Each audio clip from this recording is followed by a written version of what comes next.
ओम शांति। मृत्यु की महिमा कल से आगे।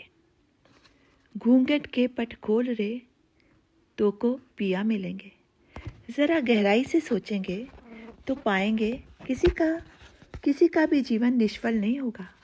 जन्म की जड़ से जीवन की बेल बढ़ती बढ़ती बढ़ेगी। अंत में उसको मौत का फल अवश्य लगेगा। समझदार के लिए मौत महागुरु है। मौत का उपदेश क्या है? जब तक मैं नहीं आई तब तक जितनी उछल कूद है कर लो।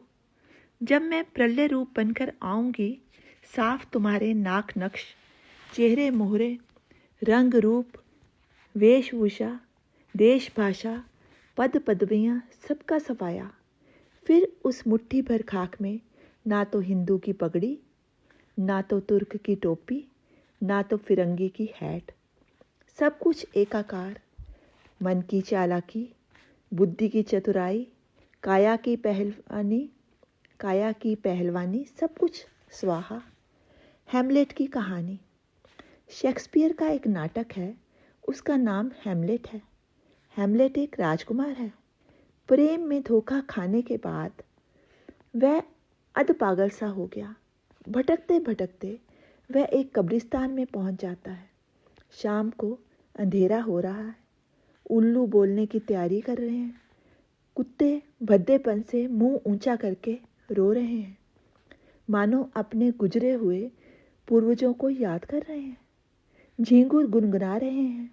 किसी पर्दा नशीन बेगम की तरह वृक्षों की झुरमुटों में से चांद दुनिया को खास करके इस कब्रिस्तान की सफ़ेद कब्रों को देख रहा है।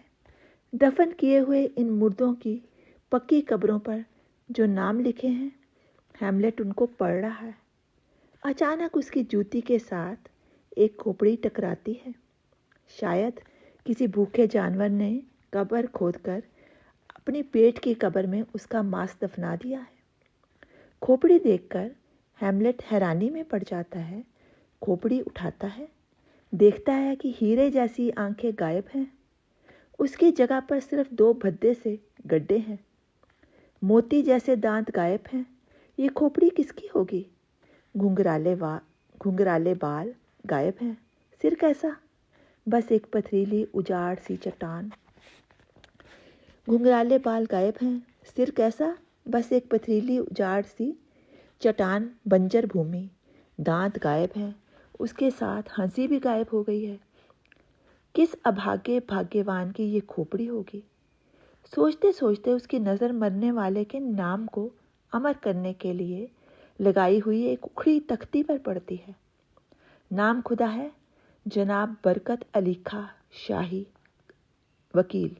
हैमलेट मुस्कुराता है, कहता है, या खुदा, बरकत अली की कब्र का इतना दिवाला।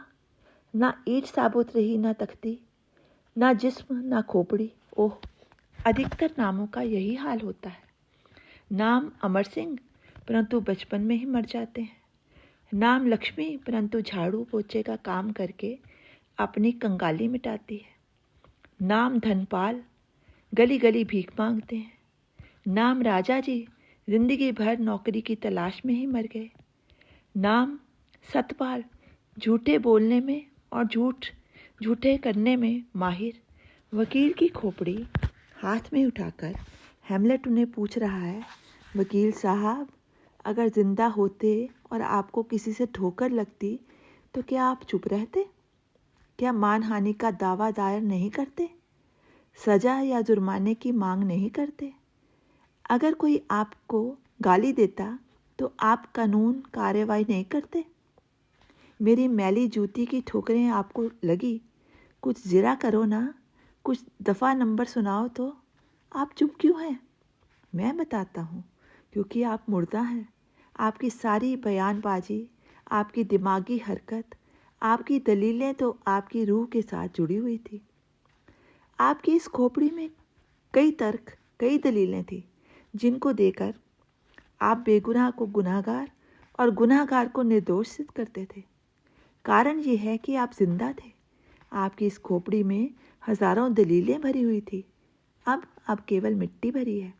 ऐसा कहकर हैमलेट ने खोपड़ी ऊंधी करके ढेर मिट्टी निकाली। खोपड़ी पटक दी और जूती की एक जोरदार ठोकर मार दी। मौत हमारी असलियत को प्रकट कर देती है। कहती है, काया से आत्मा श्रेष्ठ है। ना तो मनुष्य ने गहराई से जन्म को समझा है, ना ही मृत्यु को समझा है। जन्म का रहस्य गहरा है, उससे अधिक जीवन का रहस्य है। जीवन के रहस्य से अधिक गहरा है मृत्यु का रहस्य। जन्म, जीवन, मृत्यु, ये एक संपूर्ण दर्शन है। यही ईश्वर दर्शन है। मानव जन्म में ही ये संभव है। हमारे जीवन में ही तीनों लोक तथा चारों युग एवं चारों वर्ण विद्यमान है। बुद्धि का काम है कि वह उनकी खोज करे। हम बुद्धि के माध्यम से पशुलोक की खोज करें, उसके बाद बुद्धि के माध्यम से मनुलोक की खोज करें तथा बुद्धि के ही माध्यम से हम प्रभु लोक की खोज करें। पशु यानी कि पाताल, मनु भूलोक और प्रभु स्वर्ग की खोज करें। विशुद्ध मनुष्य बने। विशुद्ध मनुष्य बने बगैर ये असंभव है। इंसान की खोज में निकला मुसाफिर, संसार में आया हुआ एक महातत्वज्ञानी महापुरुष खुद को अकेला महसूस कर रहा था। किसी मित्र की, किसी साथी की, किसी जोड़ीदार की खोज कर रहा था। इतने भीड़ बड़े जहान में घूम रहा था। पर्वत की कंदरों में, गांवों में, शहरों में, द्वीपों में, जंगलों में, पाप स्थानों में, धर्म स्थानों में सारा दिन वह घूमता रहता था। थक कर चूर हो जाता। शाम से लेकर सुबह तक वह आराम करता। उसका तरीका बड़ा ही विचित्र था। सुबह से शाम तक वह एक लालटेन जलाता था और शाम को बुझा देता था। सूर्य के प्रकाश में व दिन के उजाले में वह अपना दिया आने वाले व्यक्ति के चेहरे के सामने कर देता था और पूछता था, आप कौन हो? एक ने कहा, मैं हिंदू हूँ। तो वह तत्वज्ञानी अपने माथे पर हाथ मारता था और वहाँ से चल देता था। फिर दूसरे व्यक्ति के मुखड़े पर अपनी बत्ती का उजाला डालकर पूछता, मित्र आप कौन हो? उसने कहा, मैं मुसलमान हूँ जनाब। लालटेन वाले ने अपने भाग्य पर चपेट लगा दी, मुंडी हिलाई। वह तत्वज्ञानी आगे चल पड़ा। जो भी उसे मिला, कोई कहता मैं ईरानी, कोई कहता मैं इंग्लिस्तानी, कोई कहता ब्राह्मण, कोई राजपूत, कोई बनिया, कोई वाल्मीकि, कोई ईसाई और कोई कसाई। वह तत्वज्ञानी सजातीय की खोज जिंदगी भर करता रहा। इंसान की खोज करता रहा। उसकी लालटेन की बत्ती समाप्त हो गई तथा उसका दीप भी बुझ गया। उसके अंतिम उद्गार यही थे, मैं ज्ञान का दीप जलाकर इंसान बनकर दूसरे इंसान की खोज के लिए निकला था, परंतु अपने जीवन में मुझे इंसान कोई ना मिला। पहले अपने में समाये जानवर की पहचान, उसके बाद मानव की पहचान और अंत में ईश्वर की पहचान करना ही मनुष्य जीवन का महाकार्य है, महासिद्धि है। ज़रा इस बात पर गहराई से सोचना है। कहीं भी किसी की मृत्यु पर शोक मनाया जाता है। जब कोई बूढ़ा मरता है तो अर्थी पर गुब्बारे तथा झंडियाँ लगाई जाती हैं, बैंड बाजे बजाए जाते हैं। क्या ऐसा जवान की मौत पर हम करते हैं? नहीं करते। तो क्यों नहीं करते?